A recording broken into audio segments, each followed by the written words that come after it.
Aga selle kohta ma võin rääkida väga hea. Aasta 82. Sa olid sündinud juba, olid? Veel ei olnud, olin plaanis. Nii, 82 aasta mina õppisin tipis. 82 sügis. Ja meil oli tipis suures auditooriumis, tuli Venemaalt. Peterburist tuli üks hüpnotisöör. Loengut pidama. Saalis oli sadu inimesi, tipi suur auditoorium, see, mis seal on sisse menet paremat kätku ja suur auditoorium. Sadu inimesi oli loengu teema Jumala tõe. Piibli tõed ja nende ümber lüpkamine, midagi iganes on ju. No ja siis tuli, vana tuli laua peale, ma ei mäleta, mis ta nimi oli, no 40 aastat, 50 aastat tagasi on ju. Ja ütles, et meil on siin täna selline loeng on ju, 1,5 tundi, värgid, särgid on ju. Et teate, et ma olen hüpnotisöör ja ütles, et kui teile keegi ütleb midagi, et on Jumalat näinud või midagi, siis ma ütlen teile, et ma võin teid siin saalis teist ükskõik kelle panna nägema ükskõik mida. Saad aru? Ja ütles, et teeme väikeseid eksperimente siin teiega saaliga. On ju. Nii, esimene asi, hüpnotiseerin teid, on ju. Pange kõik käed niimoodi ülesse, on ju. Ja siis ma hakkan teile rääkima. Terve saal tõusis püsti, pani käed niimoodi ülesse. Nii, ja tema hüpnotiseeris. Luges oma numbrid seal 1-10, ta oli venekeelne muidugi, pidi vene eest aru saama. Ja luges ja et nüüd ma loen niimoodi, käed lähevad raskeks, mida iganes, kuidas sa hüpnotiseerid, värk käib. Ja nüüd tõmmake käed lahti niimoodi, on ju. See oli lõpp. Ja need, kes lahti ei saa, tulge siia lava peale. Nii. Ja siis seal oli mingi 20 inimest, 15-20, vahet ei ole. Ja tulge siia lava peale, ma teen teil need käed lahti. Ja reaalselt inimesi saanud lahti, esimese kuradi minutiga nad olid sellised. Nii, viis nad lava peale sinna ja siis see loeng käis mingi 1,5-2 tundi, ma ei mäleta täpselt.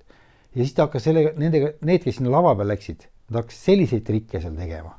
Need allusid hüpnoosile? Need allusid kergemini hüpnoosile, ütlesid, kõik alluvad hüpnoosile. Mõnega läheb lihtsalt kauem aega.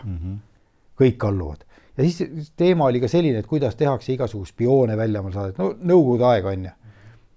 Siin me hüpnotiseerime su ära, sisestame sulle mingid andmed, asjad, sa oled välismaa reisile.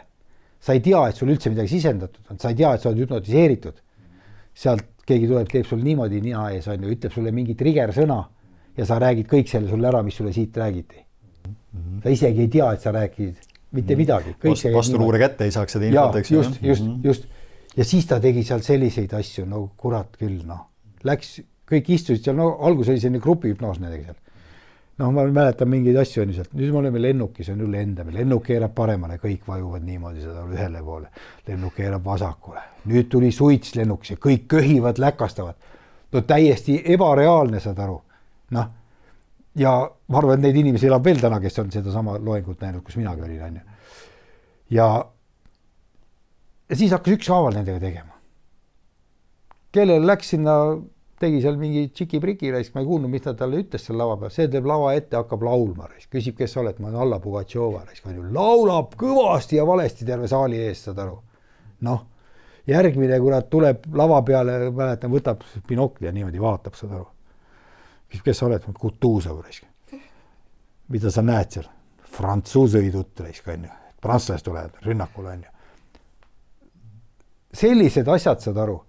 Siis mingile vennale ütles, et mingi tuli lava peal, soisis midagi. See jookseb esimesse kuradi ritta, mingid vend hakkab lava peale kiskuma. Et raiski, et sa varastasid mult miljoni, on ju, et anna tagasi, on ju. Anna tagasi. Kisub lava täiesti tõsiselt, et läheb kallale, saad aru. Ilub lava peal, see läheb kaasa ka. Siis ta ütleb, et tema ei varastu, et su miljon vedeleb siin maas. Jah, hakkab maast korjama olematut raha, saad aru. No siis oli üks vend, kes pandi võtti selline kuradi, noh, sinu masti tüüp, selline kõhetu natukene on ju selline. Võttis 2 tooli sealt, pani lava peale. Patsutas venda niimoodi selja peale natukene, tegi ta pulgaks, võttis ta niimoodi, kukal ühe tooli peale, kannad teise tooli peale. Saad aru? Vend on niimoodi seal.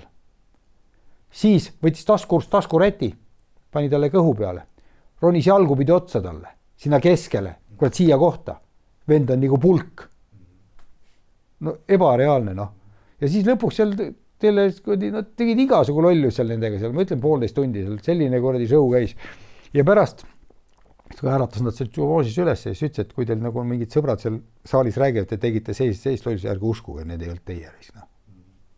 Ja selliseid loengus olema käinud. No. Ja võt siis ongi nii, et panen sul nägema Jumalat või mida iganes on ju. See on ainult... No jah, võib ju muidugi öelda, et see oli kokkumäng, eks ju, aga no mingisugused asju... Kuule, ma tundsin neid inimesi osasi. Joo. Kurdi õpilased olid seal kõik ju. Tipi õpilased, no. Mis kurdi kokkumäng? Aga siis, kas võib öelda, et see, mis siin maailmas tänapäeval toimub, noh, kõik need igasugused kampaaniad, mis meil on siin Covidid ja terrorismid ja kõik asjad, et see ongi massihüpnoos. Vabalt võib olla.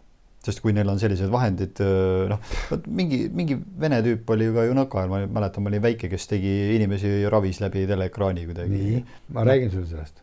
Nii. Selle nimi oli Kašpirovski. Jah, täpselt, jah. Nii.